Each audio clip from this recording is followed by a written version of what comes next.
السلام عليكم ورحمة الله تعالى وبركاته. نتمنى تكونوا بخير وعلى خير وتلقاكم هذا الفيديو في أحسن الأحوال. شهيوتنا اليوم شهوة اللي هي سريعة اقتصادية بنينة جديدة مبتكرة. نتمنى أن تعجبكم هذا الفيديو مع هذه الشهوة ومع هذه الوصفة اللي أكثر من رائعة، وتوجدوها لوليداتكم عائلاتكم وضيافكم. علاش لا؟ غادي تبهروا بهذه النتيجة اللي غادي تعطينا. نتمنى تبقاو معايا حتى الاخر ديال الفيديو. الى عجبتكم بارطاجيوها وخليو لي تعليق الى جربتوا هاد الشهيوه. نبداو على بركه الله في المقادير اللي هي كما ما قلت لكم مقادير متوفره عند الجميع. هنا عندي دجاج. استعملوا اي منطقه ديال الدجاج اللي بغيتو، لي كويس بغيتو صدر بغيتو دجاجه كامله، المهم استعملوا اي حاجه بغيتو. بالنسبه لي انا هنا استعملت الفقيضات ديال الدجاج، زدت عليهم واحد شويه ديال المليحه وشويه ديال الفصوص ديال الثوم بقشورهم وريقات ديال سيدنا موسى، وغادي ندير عليهم واحد شويه ديال الابزار ونرويهم بالماء ونديرهم يتسلقوا. المهم درت ليهم هاد العطريه باش تعطي لهم واحد شويه ديال البنه. من بعد ما غادي نضيف عليهم واحد الكوب ديال اولا مرق ديال السمك، واحد كيعطي لهم واحد البنه اللي هي خطيره. بما ان هاد الكنافه غادي نديروها بمذاق ديال السمك ولكن هي بالدجاج. صافي غادي ندير عليها هاد الكوب وغادي نمرق وغادي نزيد عليهم تقريبا واحد 20 دقيقه حتى يتسلقوا ليا ويطوبوا ليا مزيان.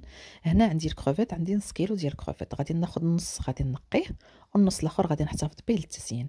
الا بغيتو ديروا نص كيلو كامل تقدروا تستعملوه لداخل في الحشوه ديالكم ديال هاد الكنافه. كتجي الصراحه غزاله، كتجي مقرمشه، المذاق ديالها رائع احسن من الورقه ديال البسطيله. المهم هنايا غادي نقي نصف الكميه ديال الكروفيت اللي عندي وغادي نشوفوا شنو غادي نديروا بها في التتمه ديال لا فيديو. هنا من بعد ما غسلتهم مزيان غادي نشدهم وغادي نقطعهم طريفات اللي هما صغارين كما ما كتشوفوا. وراه رابعه ديال الكروفيت صراحه ما كتعطي والو، ولكن المهم راه كتعطي البنه ديال السمك.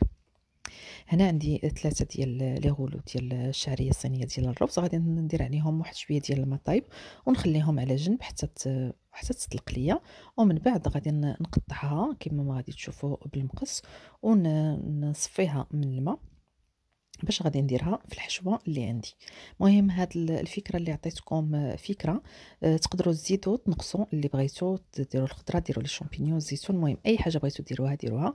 المهم هذه الفكره ديالي انا اللي هي اقتصاديه وسريعه وانتم ديروا اللي بغيتوا. هنا عندي واحد تقريبا 200 غرام ديال الفرomاج اللي منسم بالحار وبالاعشاب المنسمه، غادي نشدو وغادي نحكو باش غادي نديروهم في هاد الكنافه. تقدروا تستعملوا الفرomاج غابي، موزاريلا، اي نوع ديال الفرomاج اللي عندكم. هنا خديت واحد شويه ديال الزبده اللي غادي نسقيو بها الكنافه بطبيعه الحال. وبالنسبه للكنافه اللي عوضت بها الورقه ديال الفيلو او الورقه ديال البسطيله، عندي خديت هاد النوعيه اللي كتكون رقيقه مزيان يعني بحال الشعره. هنا عندي باكيه ديال 500 غرام يعني نص كيلو، غادي نشوفوا شحال غادي ناخذوا منها واش غتقدنا او لا. وبالنسبه للتشرميله او اللي غادي نسمو بها الدجاج ديالنا او لي كروفيت، عندي هنايا جوج ديال البصلات كبار، عندي راس ديال الثومه، وعندي نص حامضه مرقده شديتهم وطحنتهم مزيان في الاشواغ. زدت عليهم شويه ديال المعدنوس وشويه ديال القزبور كما ما غادي تشوفوا، وغادي نزيد عليهم العطريه. بالنسبه للعطريه عندي شويه ديال المليحه، شويه ديال الكمون، شويه ديال الابزار، التحميره البلديه، الخرقوم وسكنجبير. عندي واحد مكعب ديال مرق ديال السمك والوريقات ديال سيدنا موسى. من بعد ملي غادي يطلقوا لنا غادي نحيدوهم في المرحله اللي غادي نطيبوا فيها. غادي نفك هذاك المكعب ديال مرق السمك، غادي نزيد واحد الكميه لا باس بها ديال زيت الزيتون، وتقريبا واحد نص كاس ديال العصير ديال الحامض.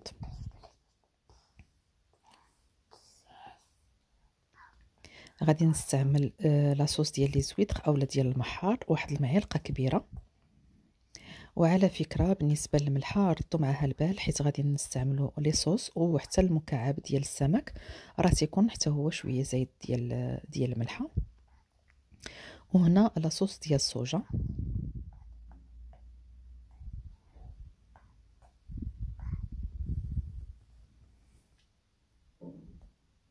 وغادي ندير واحد المعلقه صغيره ديال الحار. اولا السودانيه، كتعطي لها صراحه المذاق غزال. هاد السودانيه كتعطي المذاق زوين للشرمولات ديال الحوت او ديال الحشوات اللي كنديروا بهم هاد العماير ديالنا. هنا الدجاج من بعد ما تسلق كما ما شفتوش ديتو نقيتو مزيان ودرتو في واحد المقله، وغادي نزيد عليه بحال نقولوا غادي نخليو غير واحد 2 معالق كبار من التشرميله، والباقي غادي نديروه مع الدجاج. يعني هاد 2 معالق هما اللي غادي نشحروا فيهم الكروفيت، والباقي غادي نشحروا فيهم الدجاج. بما انه غير ما طيبش زعما في العطريه كنديروا ليها تشرميله كثيره باش كيعطي لنا المذاق زوين. هاد الشرميله الصراحه زوينه وتتعطي المذاق رائع.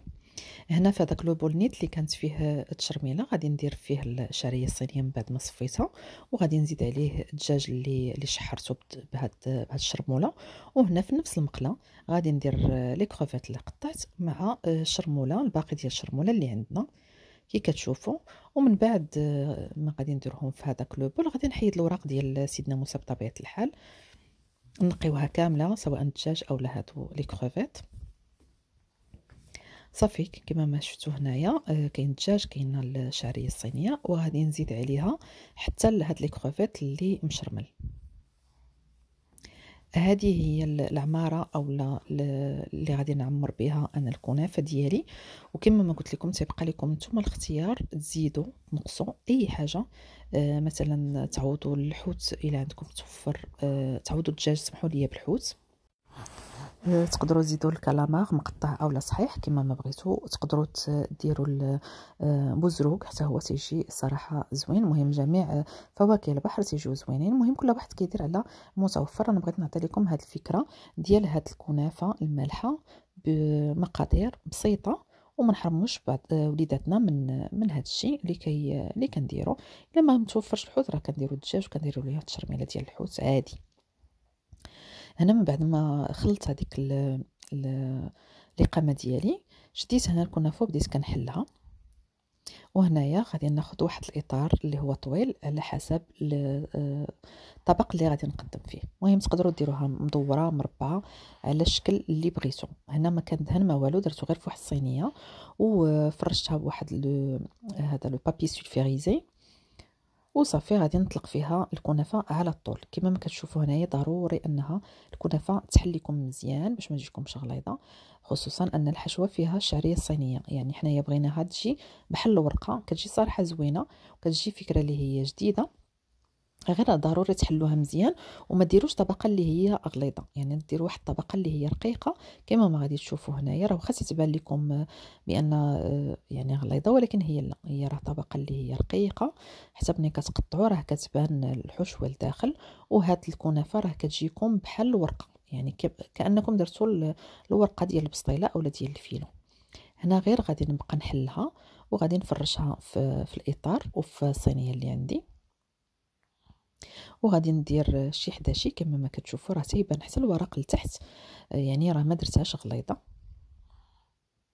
صافي غادي نغلف هذا الاطار ديالي وبهاد الكنافه كامله اللي عندي بهذا الشكل طولي.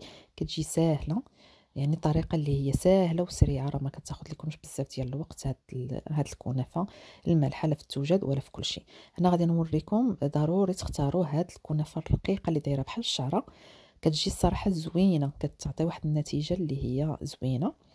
صافي تنبدا هنايا في الجناب، غادي نغلف في الجناب مزيان باش الحشوه ما تبان لياش ملي طيب هاد الكنافه. وغادي نسقيها مزيان مزيان بالزبده.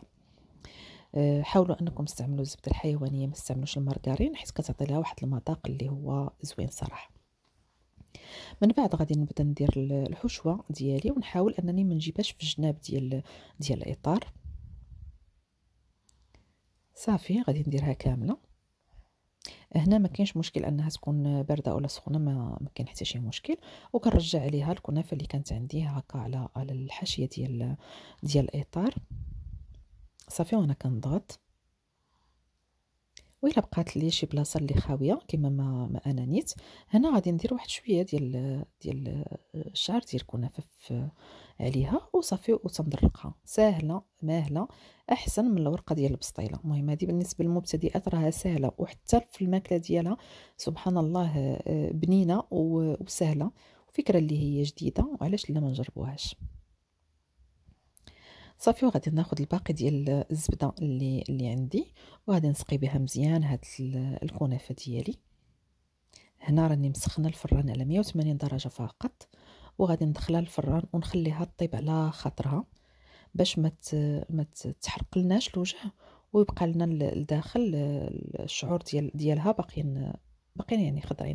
حنا الغرض عندنا بها انها تكون كامله مقرمشه وتجي لينا كامله بنينه وزوينه.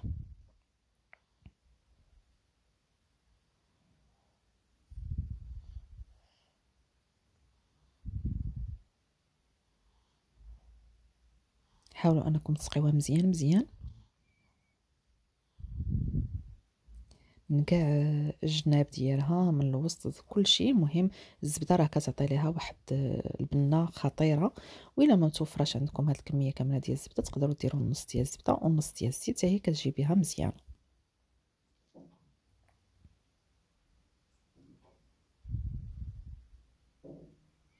الفران انا شعلته من الفوق ومن التحت على 180 درجه كما ما قلت لكم. وبالنسبه للتوقيت انا خدت لي تقريبا واحد 45 دقيقه حيت خليتها طيب على خاطرها. والمهم كل واحد كيبقى على حسب الفران ديالو، غير ردوا ليها البال مزيان باش ما تحرق لكمش يجي فيها المذاق خايب.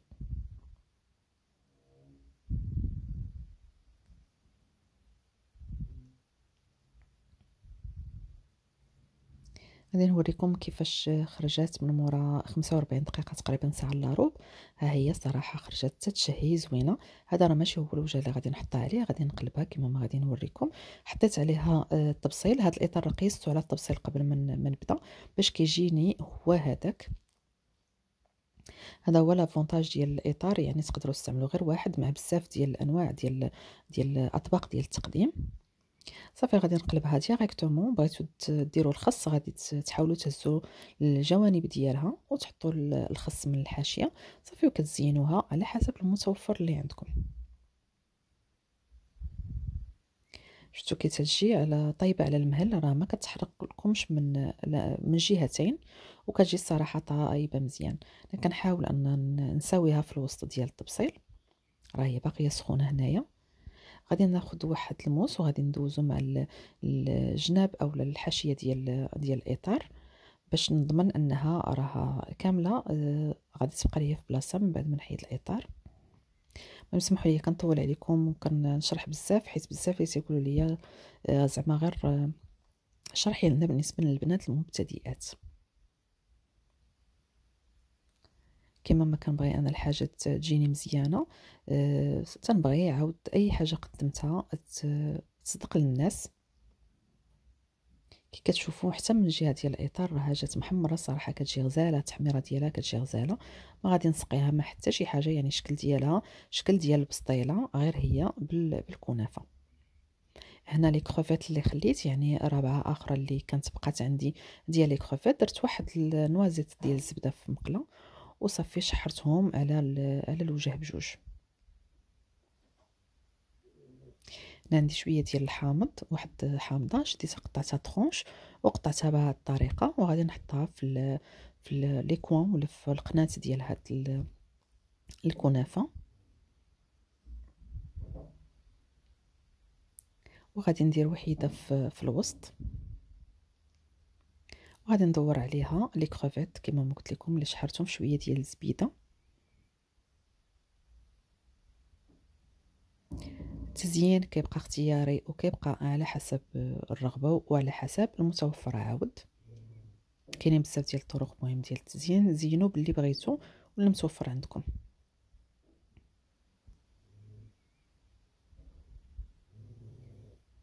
إلا جربتوها غادي تعرفوا علاش تنشكرها لكم، حيت الصراحة أنا عجبت وليداتي بهاد الطريقة.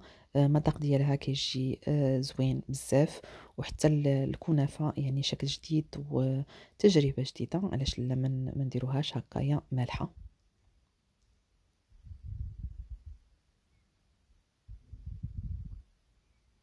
إلا عندكم المورتاديلا كديروها، يعني لي طوماط سوريز كتزينوا بيهم، الفرomage كوب، الفرomage المهم اللي بغيتو تزينوا به ما كاين حتى شي مشكل. اللي تزيدوها راه كتزيدوها ليكم وكتزيدوها لوليداتكم.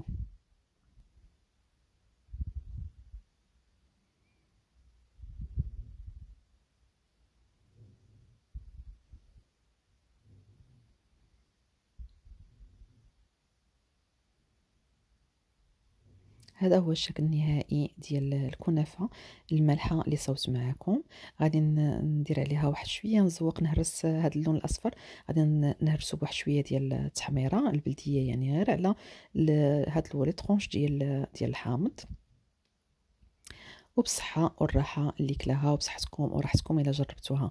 نتمنى أن الشهيوة ديال اليوم، الوصفة ديال اليوم، تنال الإعجاب ديالكم وتجربوها لكم ولوليداتكم وضيافكم بطبيعة الحال. ونتلاقاو في فيديو جديدة مع شهيوة جديدة، وخليت لكم راحة الله والسلام عليكم ورحمة الله تعالى وبركاته.